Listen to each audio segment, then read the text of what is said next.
people, and also Elena Averina show up to moderate this. Nice to meet you. Hi. So, good evening, everyone, and welcome to our evening session. Truly a very special one. I'm delighted to have with us today, for the next 50 minutes, I hope, an actor we in Italy have come to admire not only for his work in films, such as Les Miserables by Tom Hooper or the brilliant Macbeth from Joel Cohen, but above all, for the remarkable range of characters he has brought on television, in TV shows like The Crown, Dalgliesh, and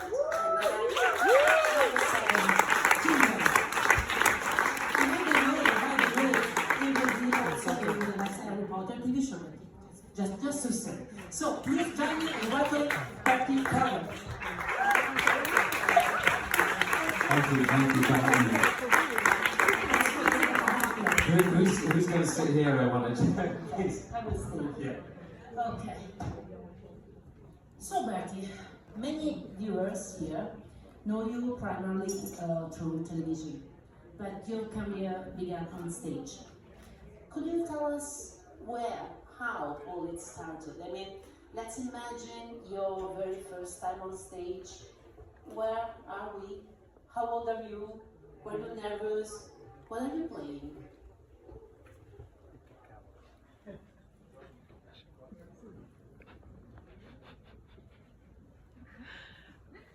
The first time I remember being on stage was in a. By the way, I'm pleased to be here. Thank you, Marco, to the festival for inviting us.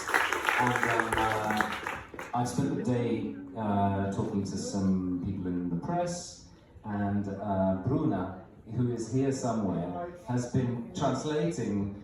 She's here. She's translating into it and basically making everything I say sound 5 times as intelligent and beautiful in Italian. So thank you, Bruna. She's an artist, and really an interpretive artist, and with the ability, like, I don't know if the students in the audience know about Sanford Meisner, who was an acting teacher in New York City. And one of the techniques that he espoused, which I learned when I was at drama school, was that one person, one actor would feed the lines to another, and who would just simply repeat. And the idea was that you would remove the layer, a cognitive load of trying to remember your lines or think about what to say, and you would simply say the line as it was fed to you and connect with your scene partner. And Bruna kind of does the opposite of this. She not only remembers everything that's being said to her, but connects fully with the person she's speaking to and animates it. And that to me is an actor who can mean what they say and imbue it with energy and life when they didn't write the words, somebody else did. And so I salute you, Bruna. Thank you. Now, on to your question. I remember being in a play, so in the UK, everyone has heard of international scouting, but the mini form of that is the Cub Scouts, and I was a Cub Scout, and we did a play called Bon Voyage, written by our Scoutmaster. And I had one line, I had to come on, I had to say something about the diamonds, and I had to leave the stage. And I don't remember being nervous. We had one performance. I think I said the line right, and that was probably my last opportunity to act until maybe 4 years later. I was Priam in a musical that one of my teachers wrote called Troy, and after that I didn't act for maybe 10 years, and then that was 10 years filled with live role playing, which is essentially acting for no audience, living in our imaginations, playing characters that we invented each week, creating all characters that were much loved that we would play every week, and creating incredibly complex stories in worlds not dissimilar to Knight of the Seven Kingdoms, I have to say, often. The world would vary, but, and living in character. And so when I came to do a play by accident at university, it was just like breathing. I knew what that was, and so it's, yeah. And some years later came the first Tony Award and then Laurence Olivier, so I think it was a good start. So we will be back on the topic of live role playing, but I once read in an article that the strength of so many British actors like you comes from your great theatrical tradition. The ability to confront the expectation of the audience that it's sitting there right now, like now. No? So I was wondering, being exposed to the judgment of fans while working on big productions like Knight of the Seven Kingdoms or The Crown or Harry Potter, means being open to confront to fan expectations. So did your theater experience help you to face it in any way?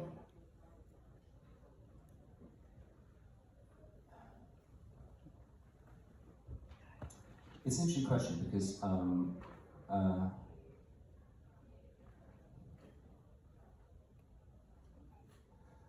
just thinking about your premise, and I mean, I guess I'm hearing you say that something about training in the theatre means that you get an experience of sitting with a kind of what the glare of attention that's in the room with you. Is that what you mean? And the thing about filmmaking is you don't get that glare. So actually, I'll take the second part of your question in a minute, because there is something unique about taking a property like Harry Potter or George R.R. Martin's novels, or I've done several other novel adaptations that are very well loved.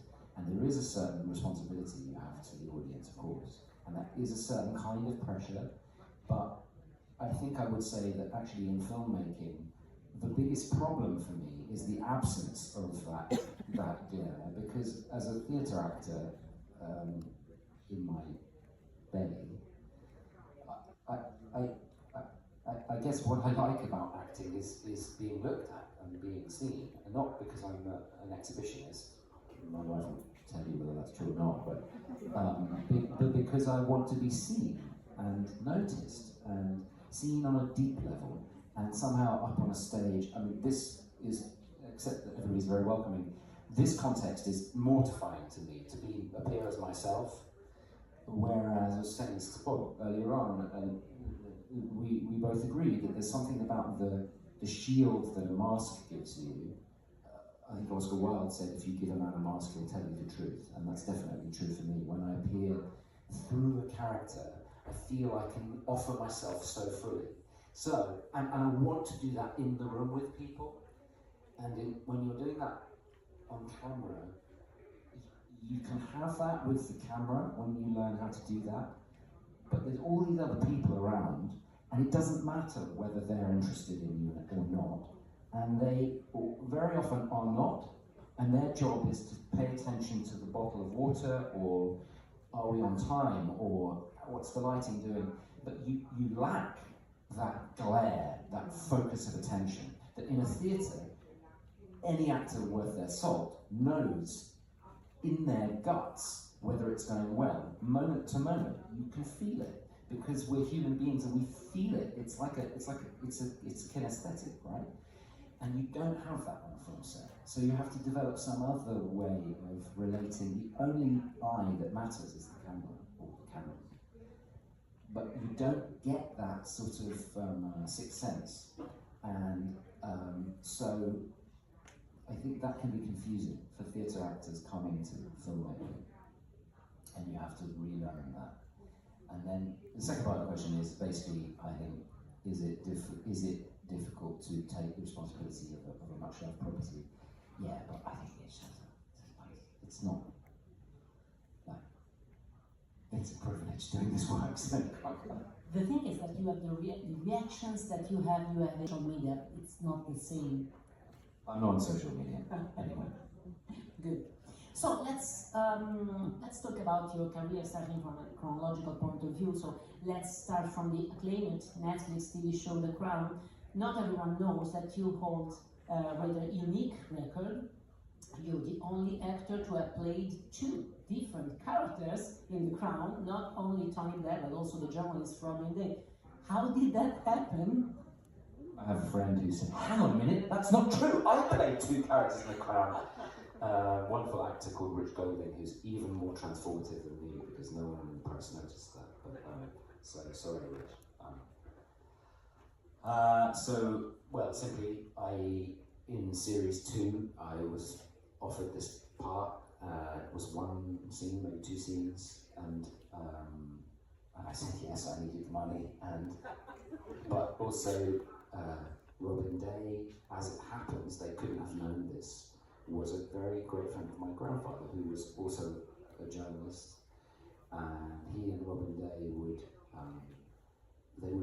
funnily enough, role play their great interviews. They would sit with one another, and so the story that came out to me was that Robin Day gave his Margaret Thatcher in a mock interview. My granddad was going to interview Thatcher, and so Robin Day gave his Thatcher in order to warm my granddad up for this interview.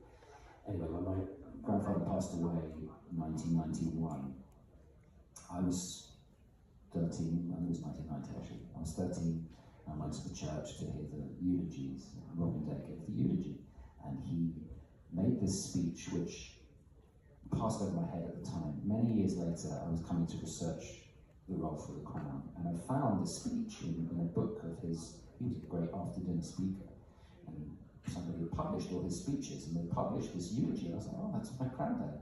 And I read the speech again, and in it, he makes a joke about my granddad's service in the war behind enemy lines, and he makes some kind of oblique reference implying he was a spy. Now, as far as I know, my granddad was a quartermaster sergeant handing out uniforms in Catterick Camp in North Yorkshire. But who knows? Maybe, and they're both dead now, so you can't ask them.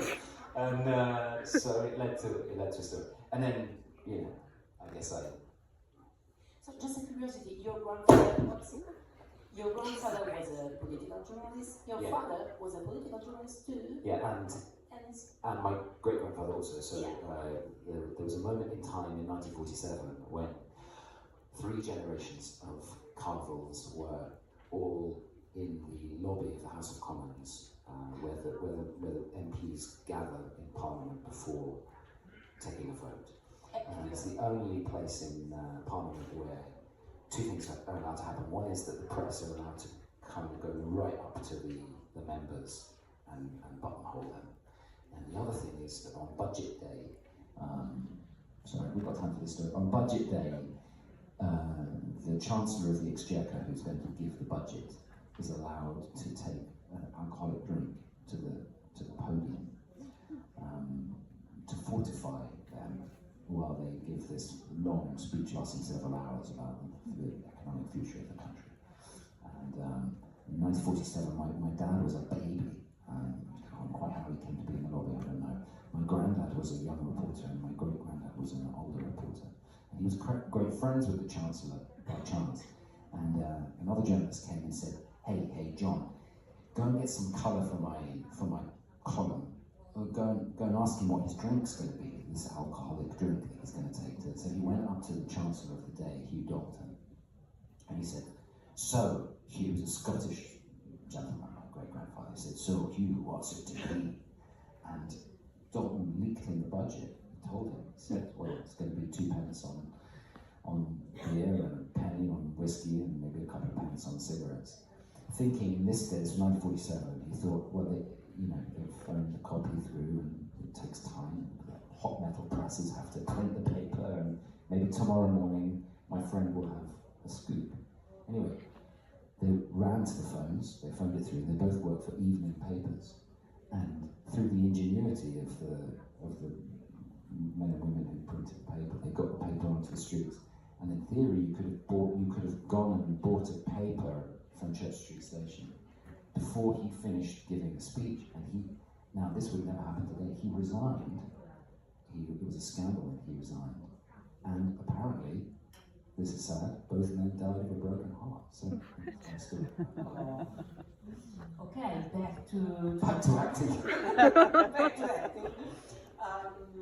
Speaking about Tony Blair, Marco mentioned it. He's one of those public figures everyone thinks they know. So how did you find your own way through the character? I went through a phase where I didn't act without false teeth, and say that again. I went through a phase where I didn't act without false teeth. It's true. I basically discovered that there's a guy in Baelor who used to be a dentist, and was a dental technician. You know, you go and they put that thing in your mouth. it's like sort of kind of cold mud. Don't keep still. And they make a dental impression. Anyway, this guy makes dentures, and you can have so much fun. Actors in the audience, I tell you, get yourself a pair of false teeth. It's the best thing. I dress up for a living, so that's why I like to play characters, really. That's what gets me out of bed. And anyway, I discovered that you could do teeth, basically. And Tony Blair has kinky teeth. So honestly, I did a lot of work on the teeth with Chris Lyons. The other thing about having teeth, being serious for a moment, is that you can't put dentures in without it changing your diction. Apart from anything else, in order to be held, even on television, where Bob will tell you no actor today can speak clearly on the television, it's driving you mad, and it's driving all of us mad, but you don't have to now. The microphones are so good. But if you've got these dentures in, you really have to work to overcome it. And that's really helpful because it reminds you to do a whole load of work that you learned in drama school that you kind of just, I don't need to do that anymore, I'm away. And actually, it's really helpful to think about where the sound is in your body. And so I find that helpful. You know, I quite like, I'm not really a mimic as such, but I've played a lot of real people, and I like the process of research that goes with that when there's such a rich body of work to draw on, because, and it sounds a bit grand, but I think my theory that I've developed about what happens to me, at any rate when that happens, is you do all this work, whether it's a real person or an imagined character. You know, like you try on the walk. Like, you know, if you're lucky enough to have rehearsal, you know, if it's a play, you say, part of what you'll do is just spending time in the character's body, and you're trying on business and you're working out staging or whatever. But really, what you're doing is like figuring out what it feels like to be that person, and that's not the method. It's not intellectual, and it's not kind of it's not mystical. It's just it's physical. It's like if you were going to run a marathon, you run a marathon before the day of the marathon, right? You build up to it, but by the day before you run 23 miles or whatever, and maybe on the day you run 26.2 miles, but you don't do it from cold. And the same is true in filmmaking, you don't really get that process. There's no rehearsal really to meaningfully these days, or at least not physical rehearsal. I've done 2 projects where we actually rehearsed the scene like a play. And so you don't get to spend time in the body of the character. So you have to find some other kind of process where your inner body is going to change. And for me, a lot of that is the work that's done with the makeup designer and the costume designer, because you're physically present with them because they have to fit you. And if you start to develop a conversation, and you can start to feel like it's like a psychological shift that happens inside your inner body. Anyway, when there's something like the Tony Blair, you can draw on speeches that they've made. You can watch endless hours of footage, and in the process of doing that, by some strange osmosis, you're not going to become them. Clearly, you can never be Tony Blair. The real Tony Blair's out there doing just fine. But you can develop something else that might be interesting to people. And it can be quite specific, as opposed to just turning up and, saying the lines. So you portrayed a lot of political figures. I must ask now how it was to spend time in Donald Trump's body, because you did it on theater. Yeah, well, I mean, I guess what I'm saying is I wasn't in Donald Trump's body, I was in my body, but my body changed inside. My inner body developed some other kind of shape. And, I mean, okay, in that case, so we did this play written by an amazing playwright called Mike Bartlett, who wrote, was part of a sequence of plays. The first, King Charles III, which Bob and my wife Sally in different productions both appeared in, which was a future history play, written in the style of a Shakespearean play, My Young Pentameter, that imagined King Charles acceding to the throne following the death of his mother, which of course, an event we all knew would come to pass, but it had not yet then come to pass. And it imagined, took this as the springboard for what might happen if the king took a more political role in public life, as indeed, was his proclivity, and so on and so on and so on. He wrote then this play many years later about Donald Trump. What if Trump was to announce his candidacy to be the 47th president, in other words, for a second term as president, which at that stage nobody really expected him to do. Well, not nobody, but it wasn't publicly thought that way. And I digress. It took that device of a Shakespearean play. It amusingly, I suppose, casts Trump first as kind of King Lear, then as Mark Antony, then as later as a kind of Macbeth figure, and uses various Shakespearean tropes to imagine what might happen. And many of these things that he wrote, by the way, have come to pass. I mean, it's chilling in a way, and kind of Cassandra-like prophecy that he made. But I was playing Trump, and I said, okay, of course I want to do it, but how are we going to do the Trump thing? Because by that stage I had a bit of a reputation as a kind of physical transformer, maybe as a kind of character actor. And I thought, well, the play's so good that I don't really want to do an impression of Donald Trump. And apart from anything else, I'm not sure I can do that. And we started working on it, and for a long time I was dead set on not, and certainly Rupert, who directed it, was also really keen on the idea that the performance, and this is all going somewhere, in the end, we decided, it was when I built up my neck a little with prosthetics and put on the suit and had the wig and the orange face and all that, it was just too delicious, combined with everything else, I'm going to say, but we couldn't not do it. It was so satisfying, it was good, in other words, it was a theatrical coup. But the only reason it worked, I'm convinced, and it would have worked just as well, was that in the rehearsal room with none of that, because of the change in the inner body, and because of something, I was doing the voice and whatever, and Mike had got his cadence of speech, even though he was writing in a pentameter, he had his cadence of speech and his mode of thought exactly right. That a few gestures and the audience's imagination created Trump, and in fact the neck and the hair, actually when you look at it, like, the photo looks good, but it's not, that's not where it's at. It's in here and in here and in that's why theatre is amazing, because it only happens because people are watching it. It only happens in the imagination of the audience. There's no theatre in, like, a rehearsal that no one's watching is like, So, sorry, please stop me before I kill again. But an example of this is, like, any actors in the audience will know, like, if you've ever done a bring back call after, let's say you're playing a show in repertory, and you go, this doesn't really happen so much anymore. The National Theatre, for example, in London, they used to play all the shows that were in repertory, and you might have 3 weeks off, and then another show would come in, and then you'd come back, and you'd do a bring-back call in the afternoon before you did the show in the evening. And, there are professionals among us who come to that bring-back call and treat it like a dress rehearsal. But very often, it's like people are just marking it. And there's a reason for that. It's not because they're lazy, it's because nobody's watching. And if nobody's watching, there's something you cannot get, and there's no point turning up with a performance. I don't know if actors in the audience would agree, but of course I want to bring myself to that bring back call, but there's kind of no point, because theatre it's in this, isn't it? It's there. Thank you.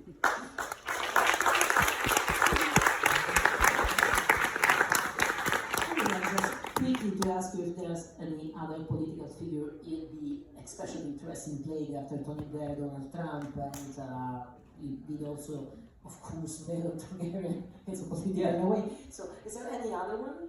Yeah, but I don't know who they are yet. Look, my favourite thing is getting. I'm not really good at casting myself because the fun part is like something lands on your desk that I don't. You know, if you're lucky enough, it's an offer or. Actually, that's a bit weird. I'll tell you that in a minute. But or like maybe you're invited to audition or meet the director or something. And that is the exciting moment. Like, okay, what would I do with this? And if you're doing that to yourself, you're missing a crucial moment, which is like, oh, how would I do this? And in a way, the glare of like, could I do this? Would I be good enough? Would they give me the role? It's lovely, don't get me wrong, and much better for one's life to get offered parts. And I guess I've got to a point now where, by and large, that happens. But it's actually quite destabilising because you miss that moment where you have to compete for the role, and something happens to you. If it's something you really want, something really helpful happens to you, where you go, fuck, I want this. And that is a really helpful creative spur.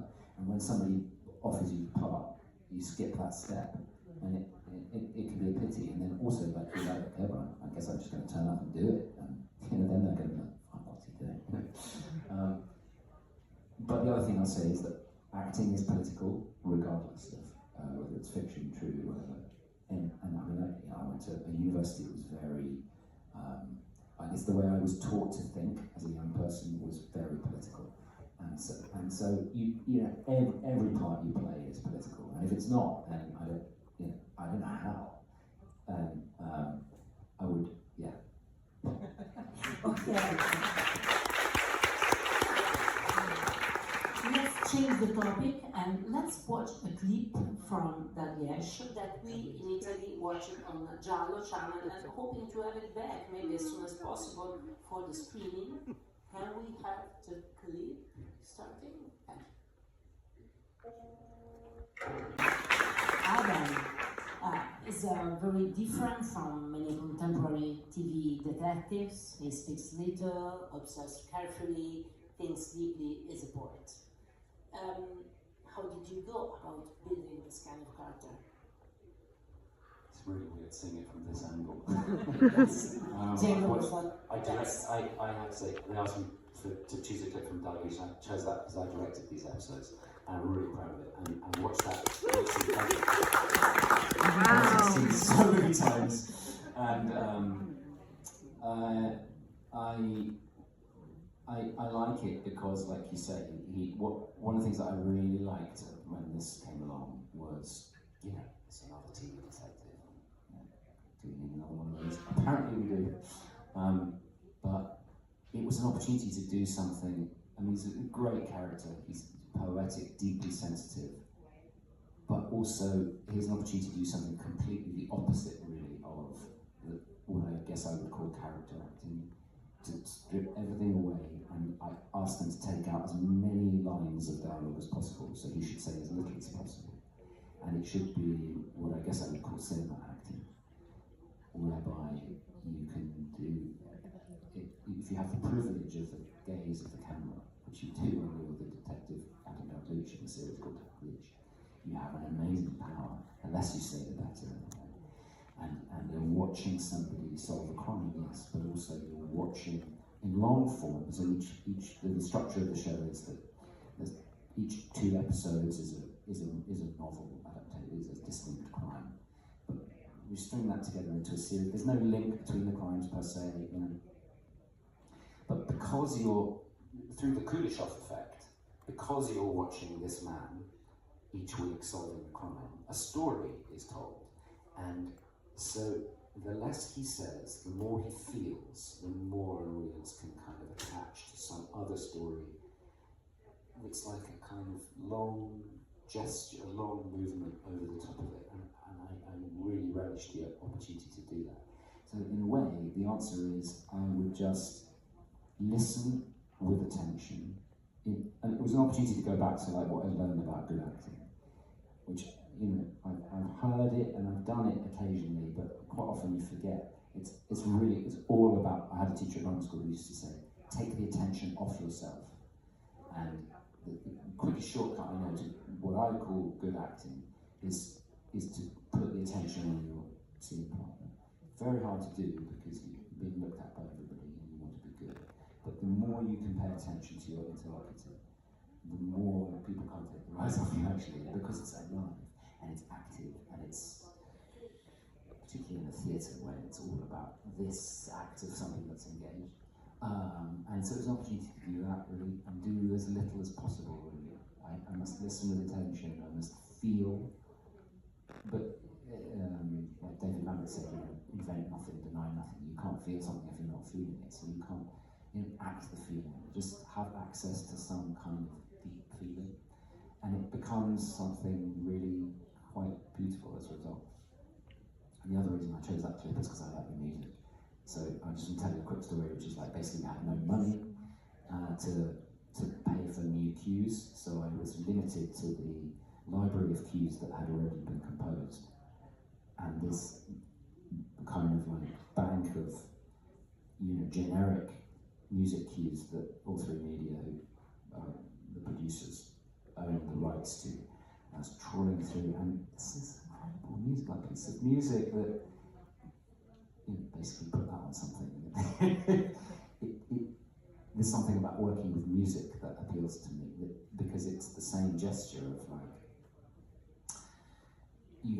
sometimes you can't say what it is, but you can hear it. Does that make sense?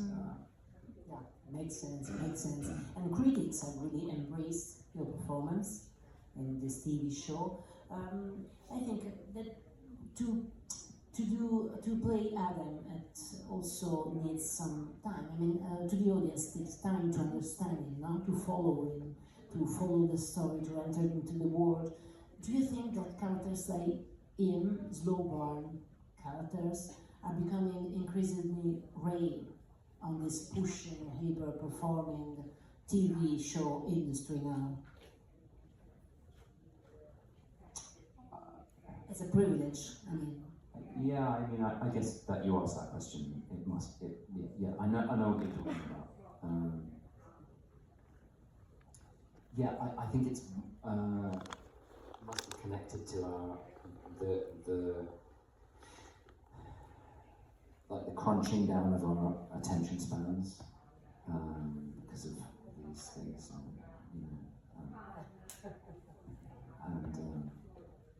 but that's okay. It's okay. It'll be okay. It'll come back. I've just recently started gardening. We bought a house in the countryside, and so we have a garden for the first time. And I'm killing all these plants by mistake. And I'm really reassured that like all the people I chat to who are proper gardeners, they're like, it's okay. They'll come back. I think it's true with these trends in storytelling and movie making. Those of us who work in the industry or love the industry, love the form. Yes, we can be depressed by how difficult it is to make a certain kind of film or a television show or trends in whatever it is, but it's okay. It's not going anywhere. We've been telling stories a long time. I don't think it's going to. But yeah, I mean, maybe it's a huge privilege to be able to sit with something like this. Yeah. And I think that the fact is we're doing a 4th season next year, so at the end of this year. So like there is a market, that there are people. There's space. Yeah, audiences. I think people's attention is rewarded if you give them something good enough to look at, and people will find. I think people will find it. Yeah, we hope, really. And the story is based on P.D. James' popular series novels. Are you that kind of actor who reads everything from an author before playing a character, or for you the script is enough? Both and. Mainly the script is enough. I mean, the script is the only thing that really matters, because that's what you're delivering. And if it's not in the script, but it was in the novels, I mean, that can be confusing, because yes, you can draw on. I mean, the same is true of documentary material, research material, and so on. Of course, it's all helpful in building an inner body, but if it's in conflict with Like I have been in situations where you read, particularly when I was younger, like you read something like but in the novel, it's not in the script. We're not doing that. So like it doesn't matter actually that it's in the novel. You stop trying to do that. Do the script. Occasionally, you can change the mind of the writers or producers or whoever, bring some of that in. But I also love research and I love reading, and I find my work is better and richer the more it's been sort of marinated in that stuff, and the more I become role playing, my hobby when I was a teenager. Everything was so. But we made it all up, but everything was so three-dimensional. We would live in those worlds, and I guess coming from the theatre as well, by and large, theatre is an abstract medium. It's inherently abstract. We're in the same room as you. You know we are not who we say we are. We're here and you're there, but we're in the story and you're not. Like, we all know that that's a construct, and so there's something inherently abstract about that. And what that invites is for people to engage their imaginations and to like add the third, the fourth, the fifth, the sixth dimension. There's something confusing about filmmaking, that sometimes it appears to be a photograph of something that really happened, but it's just as abstract actually. And so I feel like the more you can connect to your abstract intellect, the more you can kind of awaken the world inside you, it communicates through the screen, and people kind of go, yeah, that's a world, I believe in that. So I like reading stuff around it, but it's not the only game in town. Speaking about reading, novels and imagination, let's watch and discuss now another clip from a TV show people here may know, A Night of the Seven Kingdoms from HBO Max. Can we have the clip? I want to be reminded of my son's failures. He can change, he will change.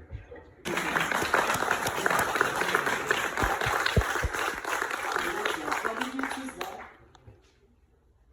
I find it very difficult to, but you asked me to choose a couple of scenes to show. That's so sweet. This is the thing that I guess most people know now that I've done. It's very odd because the one thing I'm most proud of is I suppose not that I want to hide myself, but that I don't think you could string. I mean, I guess you have very legibly strung a line between that. There is a certain thematic link, I guess you could draw between things that I've ended up doing, often with the politics and playing real people and so on. I guess but basically, if you put all the characters in a gallery together, I don't think anyone would go, that was the same actor. I'm so proud of that. But then things happen which are slightly more high profile and look a bit more like this. And I guess I'm trying to lean into that in a way, because you can't just keep on painting your face and playing new characters. So I was trying to be a bit less of a turn.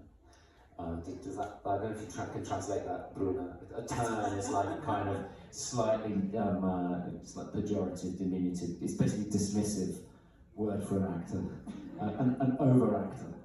But I'm quite proud of being a turn.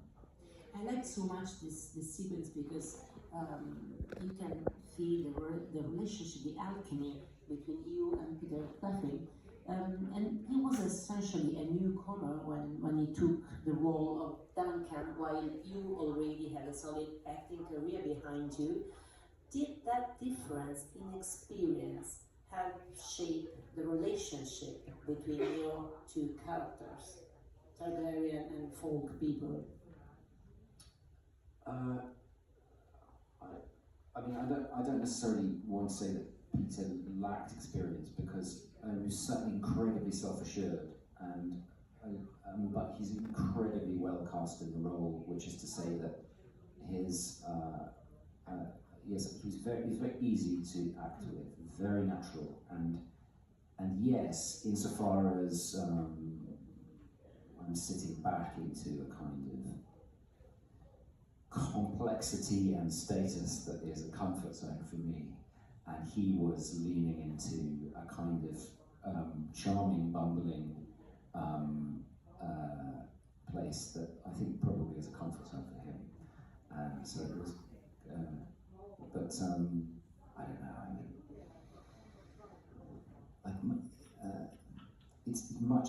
acting is much easier with other good actors. And there's an embarrassment of riches on the screen there, like everyone in that scene. It was fantastic. It's fantastic. And you know, it's very easy. It's actually a very easy job most of the time. When people are good, it's really easy. It feels easy but the difference between it being good and great is tiny quotient, but it's the only thing that matters. And I've been saying that now that I'm a father, I used to burn with passion to get that extra 0.0001%. That's the difference between really good and great. And it was like the only thing that really motivated me was to I want to be great, you know.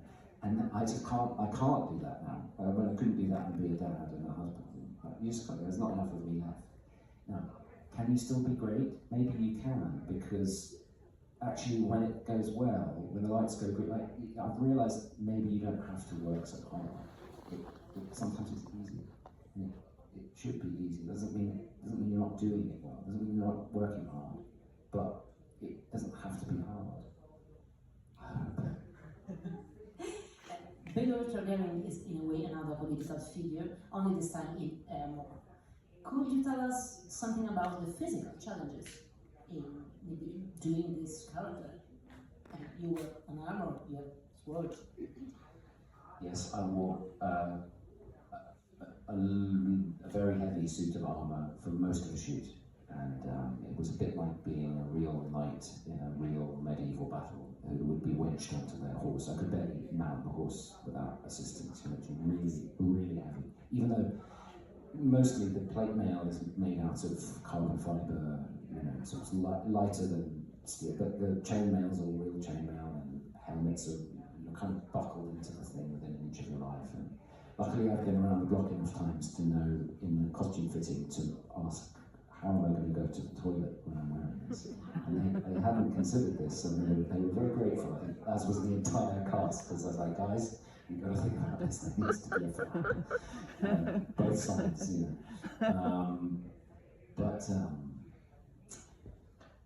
Yeah, so there was that.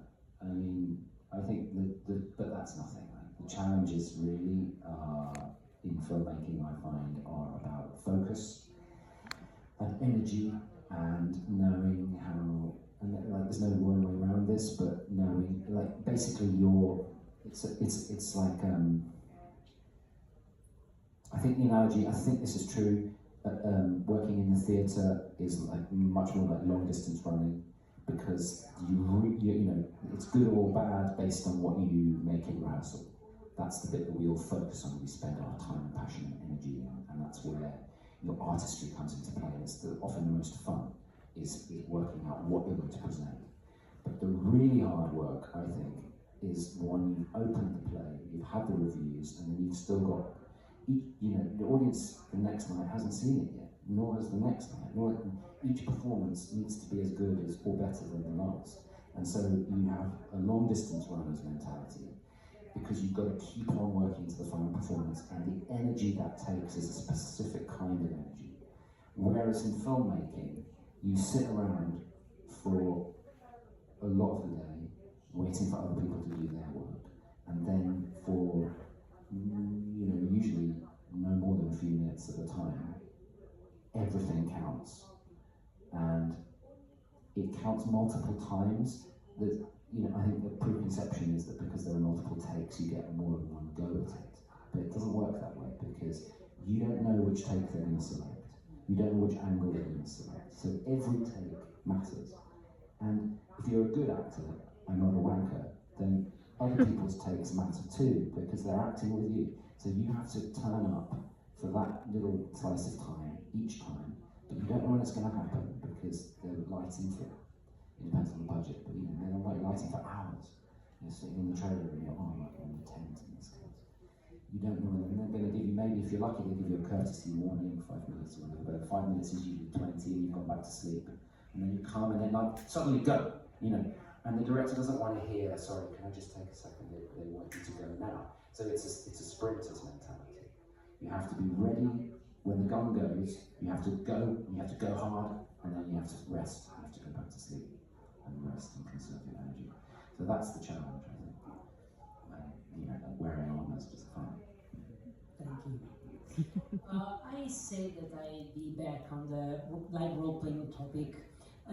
As a fellow LARP enthusiast, I have to ask, what kind of character did you usually play? What did you play? I was a wizard. And did you ever... Of course you were. Evil wizard? What, sorry? Evil wizard? No, good. Lawful evil. Good No, wizard. good. Healer. Wizard healer. We shouldn't judge people and put them in these kind of moral categories. I don't believe in my work. I'm like, no, shades of grey. But the LARPers among us will know what we're talking about. I'm not going to explain that. Anyway, go on. No, but really, what did this sort of training thing for you? I mean, gave you something just in terms of playing fantasy TV show? Just having a training in live role playing. I guess so. I mean, I can carry a sword. I spent long hours wearing armour and a sword. And when I was at drama school, actually, I used to love the kind of stage fighting stuff because I've done it on every weekend since I was 11. And I mean, most kids have fucked around with a plastic sword, but you know, I did a lot of that. So yeah, and knowing how to stand when you're sort of thing. Actually, part of classical training is to some extent knowing how to stand in tights and robes. I shit you not. I had a teacher who used to say, "In my day, we did everything in tights," and it was probably true. When I was at drama school, you know, less of that. But we didn't really stand around in tights. But because of standing around in tents. It feels very familiar, and it's like, it's to your point about the three-dimensionality of the research and whatever. Yes, it's like flight hours. I have my 10,000 hours in a muddy field in armour, thinking about matters of state. I did a lot of it between the ages of 11 and 12. Okay, just last question, because we have maybe time for a couple of questions from the audience. Last question I must ask. I know you cannot answer, but Harry Potter. You're going to be Cornelius Carvel, the worst magic ministry in the story of Harry Potter. Well, you call him Cornelius Caramel here. Yeah. Well, we call him Cornelius Fudge. And earlier on someone said that, and I thought they said Cornelius Carvel. I thought it was like a kind of mixture of the two. Caramel's a better name. It's a better one. So what have you seen in him? If you can say. Well, I tell you what I haven't seen is any scripts beyond the ones that we've shot. And in fact, when I accepted the role, I hadn't seen any scripts at all. Is that true? Maybe I think I'd seen 2 episodes, but they didn't feature that character. So, you know, I'm flying blind. Obviously, I have the novels to draw on. So, and I have, you know, certain expectations about the role based on who he is in the books, but that doesn't really mean anything. You know, they could write in any direction, and it's quite exciting. I know what story I would like to tell about a man who, in a darkening world, with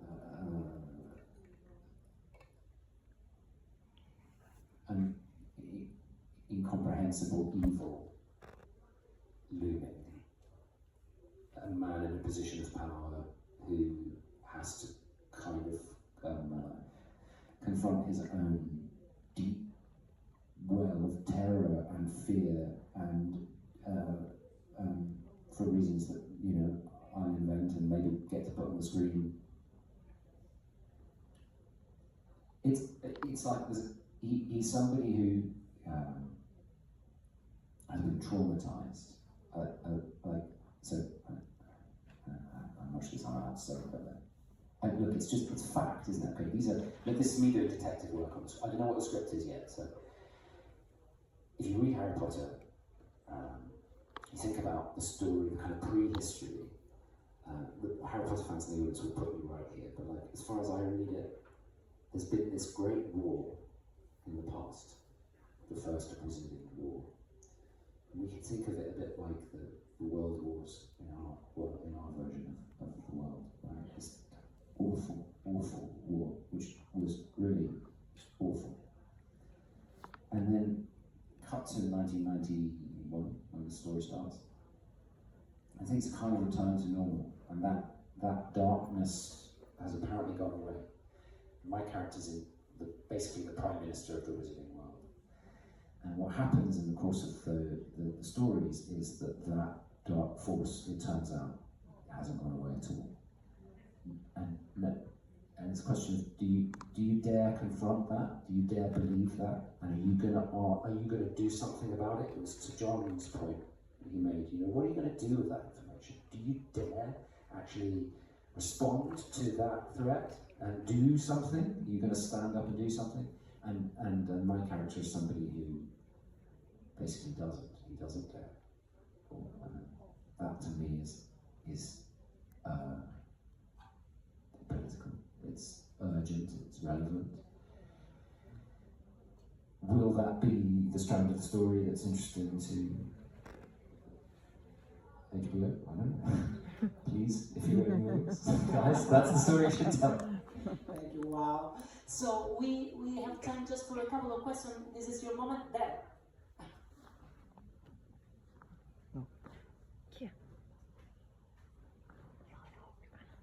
What type of characters do you think we need today on television and cinema to see?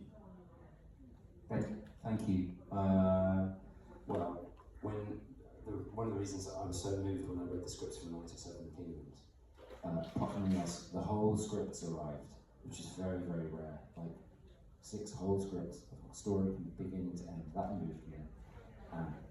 To just be treated like an artist who needs to know what the story's going to be before they start. Anyway, I'm sorry, I'm being cheeky. The thing that really moved me was in this story that this guy I play, you would expect him not to do as he does. I'm going to spoil the story if people haven't seen it, but it's a story about heroism. And in a world that, if you watch the Game of Thrones show, you know it's a hard, cynical world in which your hero probably dies at the end of the chapter. And in this story, people turn up and do the right thing. And I find that inexpressibly moving. And the reason I find it moving is because I think we need it. So I think I'd like more of that. I think I'd like more stories that teach people about champions, about values, about justice, and about truth, and kind of all these values that used to be our common bond in the civilized world. And if you don't tell those stories, people forget them. It's not those civility is not a natural state, unfortunately. I mean, I guess I am hopeful about humanity. I believe very, very deeply in people's inherent goodness, but civilized values are not something to take for granted, and so we should kind of tell stories that celebrate those. As well as, stories about complex, dark, interesting stuff, which is what we all love to kind of play. And isn't that weird that, it's weird to me, it's not weird to me, it's interesting to me that we're obsessed, that the audiences are obsessed with crime drama. Bertie Carvel, who wrote Dalgliesh, had a theory that the reason people again and again go back to detective stories is because they're comforted by the detective that they know will bring order out of chaos. And that's moving because that speaks to, again, people want to be told it's going to be okay and they want to be held. But there's also something kind of macabre about the fact that we're continually looking at these dark stories, images of death and kind of pain. And one of the things Bertie Carvel was very good at was recognising that murder, she said, is the crime that destroys privacy. Everybody, of course the murdered person has been touched and of course they're close, but everyone around them, the privacy is stripped away. No one has any privacy, and the damage that can do. Isn't it weird that we want to spend time on a Sunday night, drinking a cup of tea, watching those stories? Except that it's, I think, ultimately about solving something, healing something. That's what kind of takes the curse off it. But there is also some atavistic part of us, I think, that likes to kind of watch pain. And I'm not sure I don't know. A director I work with quite a lot says he doesn't want to do tragedy anymore. And I know what he means. Well, I think what he means is like, that has forever had a powerful draw to human beings to watch stories about pain. But there are some moments where you're like, yeah, enough pain, let's do a comedy. Thank you. Last question, you. Do you ever think about what happens, the characters you have played, when their stories end? That's a really interesting question. I wrote someone a letter once about what happens to emails that you delete. I can't. Do they stay with you?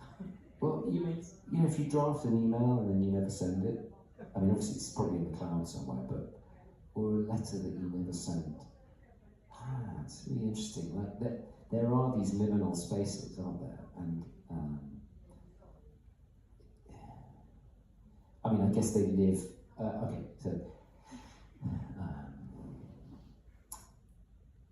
well, I believe in an afterlife insofar as I know that people who who are dead now, who I've loved, continue to exist. I remember them and I love them. And in the same way, I think, a character after the book ends, it doesn't end.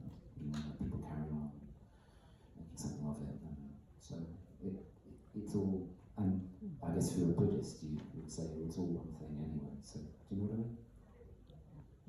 Thank you very much, Bertie. Unlikely our time is finished. I want to Thank you thank for you so listening much. to me. Well, what a lot. It's a great honor to be here.